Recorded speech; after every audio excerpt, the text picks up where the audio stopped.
Hello friends, मैं आपकी दोस्त संजया राय आज एक ऐसा टॉपिक लेके आई हूँ आपके लिए जो आपको बुक में किसी भी बुक में एक जगह पे नहीं मिलेगा। बट मैंने थोड़ी सी कोशिश करके उसको एक जगह लिख के एक डायग्राम के रूप में आपको समझाने के लिए तैयार किया है। तो चलिए देखते हैं टॉपिक क्या है। आज का हमारा टॉपिक रहेगा अधिगम को प्रभावित करने वाले कारकों का वर्गीकरण। एक डायग्राम की हेल्प से हम इन कारकों को समझने की कोशिश करेंगे। जब बालक कुछ भी सीख रहा होता है या टीचर बालक को कुछ सिखा रहा होता है तो बहुत से ऐसे कारक होते हैं जो बच्चों को सीखने में जो हेल्प करते हैं, और कई ऐसे कारक भी होते हैं जो बच्चों को सीखने में बाधक बनते हैं। दोस्तों, ये लेसन करने का ये फ़ायदा होगा कि जब हमें लर्निंग में बाधक व सहायक दोनों तत्वों का पता अच्छे से होगा तो हम कुछ भी बच्चे को नया सिखा सकते हैं आसानी से। तो चलिए देखते हैं वो कौन से कारक हैं। तो पहला कारक हमारा आता है बालक संबंधित व्यक्तिगत कारक। इसमें दूसरा है वस्तु कार्य संबंधित कारक, और तीसरा आता है शिक्षण अधिगम विधि संबंधित कारक। वातावरण संबंधित कारक, जिसके अंदर है आंतरिक कारक और बाह्य कारक। साथ ही कुछ अन्य कारक भी है जो बाधक और सहायक बनते हैं। आइए अब इनको एक एक करके हम विस्तार से समझते हैं। टॉपिक जो है थोड़ा लंबा होने वाला है दोस्तों, इसलिए मैं इसे 2 पार्ट में अपलोड करूँगी। तो आपके लिए ज़रूरी हो जाता है, अगर आप इसके नोट्स बना रहे हैं तो आपको दोनों पार्ट जो है इसका ध्यान से देखना होगा, तभी आपके इस टॉपिक से रिलेटेड नोट्स कंप्लीट हो पाएंगे। चलिए अब हम टॉपिक पे आते हैं। अपने अधिगम को प्रभावित करने वाले कारकों में सबसे पहला पॉइंट आता है बालक संबंधित व्यक्तिगत कारक। इसके कुछ सब पॉइंट्स है जो मैं आपको एक एक करके विस्तार पूर्वक समझाऊंगी। प्रथम पॉइंट आता है इसका परिपक्वता, मीन्स मैच्योरिटी। इसके अंतर्गत ये ध्यान रखा जाता है कि हम बालक को जो भी सिखा रहे हों वो बालक के एज के अकॉर्डिंग होना चाहिए। अगर वो बालक के एज के अकॉर्डिंग है तो बालक उसे जल्दी से सीख लेता है। यदि सिखाया जाने वाला टॉपिक बालक के एज के अकॉर्डिंग नहीं है तो बालक उसमें बहुत ज़्यादा टाइम लगाता है या कई बार उसे वो सीख भी नहीं पाता। मान लीजिए आपका बालक 2 साल का है और उसे मैथ्स के आप प्लस और माइनस का ज्ञान देना चाहते हैं, तो क्या ये पॉसिबल होगा? जी नहीं, बिल्कुल भी नहीं। लेकिन अगर बालक को आप इस एज में ओरल पोएम्स सिखाना चाहे, बॉडी पार्ट्स सिखाना चाहे, तो ये बालक काफ़ी हद तक जो है सीख जाएगा, क्योंकि ये टॉपिक उसके एज के अकॉर्डिंग, उसके मैच्योरिटी के अनुसार है। कई प्लेवे स्कूल में आपने देखा होगा बच्चों को जो है सिर्फ ओरल पे ध्यान दिया जाता है, उनसे राइटिंग वर्क बहुत ही कम नाम मात्र का करवाया जाता है, क्योंकि उनके जो फिंगर्स के अभी मांसपेशियाँ होती है वो इसके लिए तैयार नहीं होती कि बच्चा पेंसिल पकड़ सके और राइटिंग वर्क कर सके।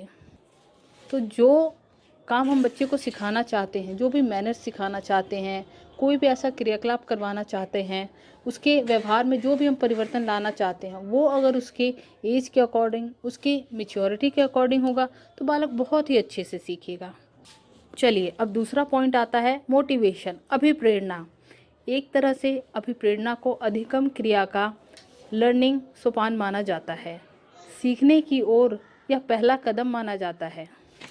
बालक को सिखाने से पहले उसे मोटिवेट करना चाहिए। यदि बच्चों के अंदर देश प्रेम की भावना जो है हमें उत्पन्न करनी है तो उन्हें शहीदों की कुर्बानी वाली कहानियाँ सुनानी चाहिए, एनिमेशन मूवीज़ दिखाने चाहिए। इससे उन्हें क्या है, मोटिवेशन मिलता है, वो अपना रोल मॉडल मानने लगते हैं हीरोज़ को। हमें कोशिश करना चाहिए कि फिल्मी हीरो की जगह वो जो हमारे देशभक्त हीरो रहे हैं उन सबको अगर बच्चे अपना रोल मॉडल माने तो ज़्यादा अच्छा होगा। साथ ही बालक अपने माता पिता को मेहनत करते जब देखते हैं, उनको देख के भी वो मोटिवेट होते हैं कि वो किस तरह से मेहनत कर रहे हैं हमारे लिए। ज़्यादातर बच्चे आपने देखा होगा अपने फादर को या मदर को रोल मॉडल मानते हैं, और उनके जो भी एक्टिविटीज़ होते हैं उनको देख करके ही वो मोटिवेट होते हैं। थर्ड पॉइंट आता है गाइस, स्मरण शक्ति, यानी याद रखने की क्षमता। बालक की याद रखने की क्षमता को ध्यान में रखते हुए ही नई विषय वस्तु सिखाना चाहिए। सीखे हुए ज्ञान का समय आने पर यदि बालक या वो व्यक्ति जो अनुक्रिया या यूज़ जिसे आप कहें नहीं कर पाते हैं तो सीखना निरर्थक साबित हो जाता है। इसलिए ये आवश्यक है कि बालक को उतना ही सिखाना चाहिए जितना वह याद रख सके। उदाहरण के लिए एक बालक को आप अगर चाहते हैं ABCD सिखाना, तो उसे अगर A to Z एक दिन में ही बता देंगे तो वो कभी याद नहीं रख पाएगा। इसके विपरीत थोड़ा थोड़ा करके उसको एक एक दो दो वर्ड्स रोज़ बताएं, एक एक दो दो लेटर उसको रोज़ करवाएं, तभी वो उसे अच्छे से सीख पाएगा, उसे याद रख पाएगा।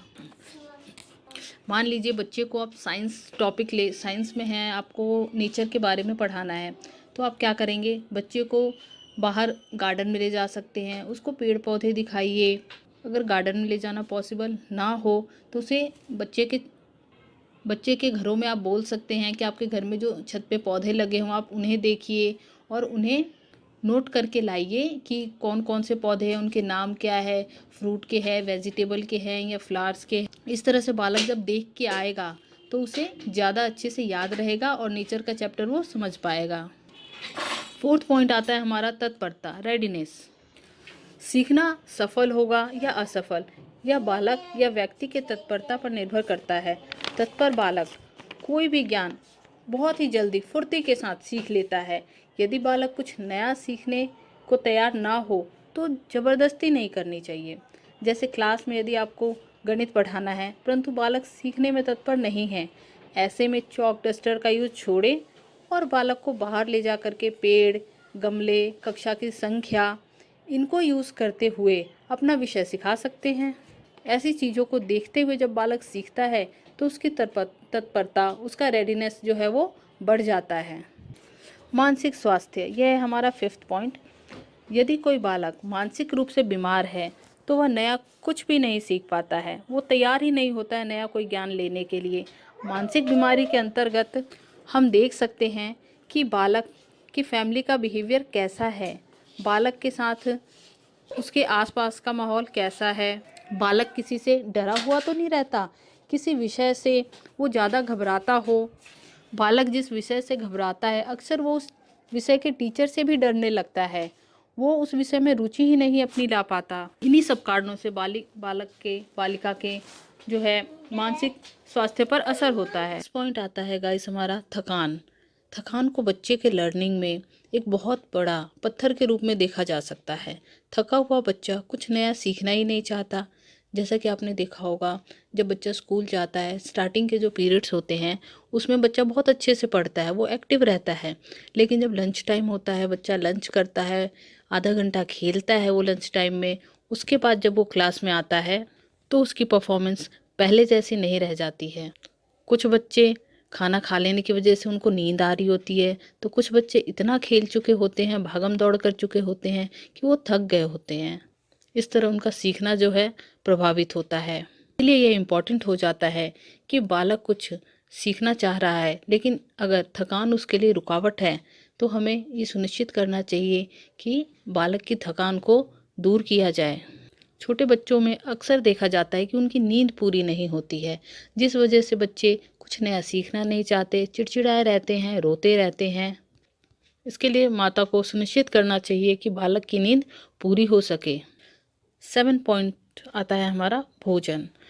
भोजन जो है बहुत ही इम्पोर्टेंट पॉइंट है। बड़े हो या छोटा बच्चा हो, जब इंसान का पेट भरा रहता है तभी कुछ भी अच्छा लगता है। भूखे पेट इंसान भजन भी नहीं कर सकता, ऐसा लोग कहते हैं। फिर कुछ सीखना सिखाना तो दूर की बात है। ऐसे में बच्चे का पेट भरा होना चाहिए, वरना वह चिड़चिड़ा हो जाता है, बात बात पर रोता रहता है। भोजन में पौष्टिक तत्वों का अपना ही महत्व होता है। उनका जो खाना है, भोजन है, वो पौष्टिक आहार से भरपूर होना चाहिए। भोजन में हर तरह के पौष्टिक तत्व सम्मिलित किए जाने चाहिए। अब बात करें अगर क्लासरूम की, तो क्लास में एक टीचर को ये ध्यान रखना चाहिए, उसे किसी भी बच्चे की भूख और प्यास को अनदेखा नहीं करना चाहिए। बच्चे ने अगर लंच नहीं किया या पानी नहीं पिया है तो अपने क्लास को थोड़ा सा समय के लिए रोक दे और उस बच्चे को खाना और पानी पी लेने दे, जिससे कि वो एक्टिव फील करेगा और अच्छा महसूस करेगा। अगला पॉइंट आता है इच्छा शक्ति। किसी कार्य को करने की क्षमता हमें इच्छा शक्ति से ही प्राप्त होती है। इच्छा शक्ति जितनी तीव्र होगी, सीखने का जज्बा भी उसमें उतना ही तेज होगा।